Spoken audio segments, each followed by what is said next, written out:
It was a typical Tuesday afternoon. My friends and I were in our lab, adorned in our white lab coats, or oversized goggles, or purple nitrile gloves, and we were recapping what had happened that day, cleaning up our glassware. I was standing by the sink. In the midst of our conversation, I heard a small sound. My friends heard it too. It sounded like, ooh, ooh. Not knowing what it was, I looked in the direction of the sound. The sound was coming from the door, and there my eyes locked eyes with this wide-eyed girl. She was so short, she had to put her hands so that she could see over the window to see what was going on in the lab. Her curiosity mirrored mine. I don't have many memories of being young, but I remember when I was around 3 years old, my mom gave me a $100 bill to take to her friend.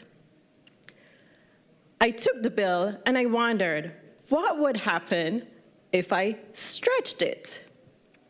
I didn't know at the time that that was chemistry. So I pulled it and I stretched, and of course, you guessed it, I tore the bill. Then there was that other time when I was very curious about the kitchen scale. My mom was in the kitchen. She was weighing several items. She stepped out for a minute, and I figured, hey, I'm going to take that scale, you know, the one with the little cup on top? So I took the scale, cup and all, took it to my bedroom, put it in the center of the bed, sat on it, and then I heard bing, the sound you hear when you break the scale. Why didn't I use a bathroom scale? Who knows? And that's not where it ends. I got into more things when I was younger.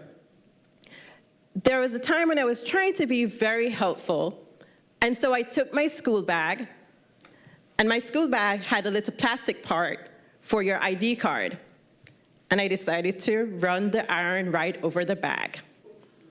Of course, the plastic ended up on the iron's face. Fortunately for me, my parents were very encouraging and allowed me to get into all kinds of things, all in the name of exploring and curiosity, learning about the way things worked. I was very fortunate to have a very supportive family and teachers who let me explore. Many times I failed horribly, as in the examples that I gave you, but there are times that I also did very well. And that prepared me for so many challenging things in life, not just academically, but in every other way. There are not many people that look like me in the sciences.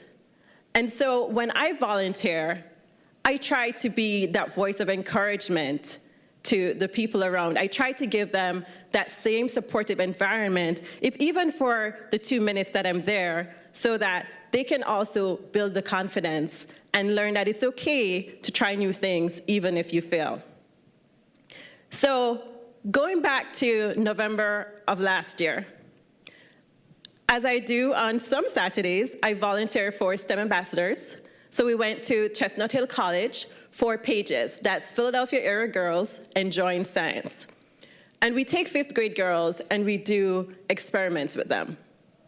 On the way to our classroom, I could hear one of the girls whisper to her friend, "Are those real-life college students sitting there?"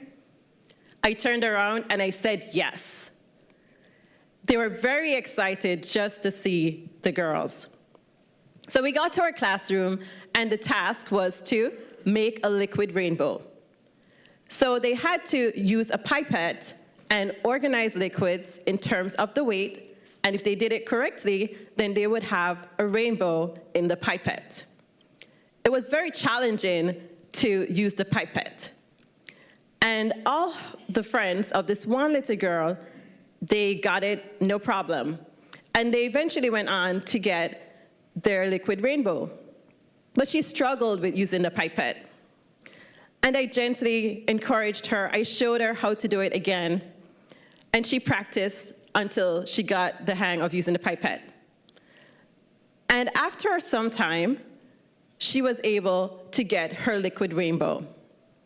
I looked in her eyes, and I knew nothing else needed to be said. And as they walked on the way out of the classroom to lunch, she walked out a much taller person.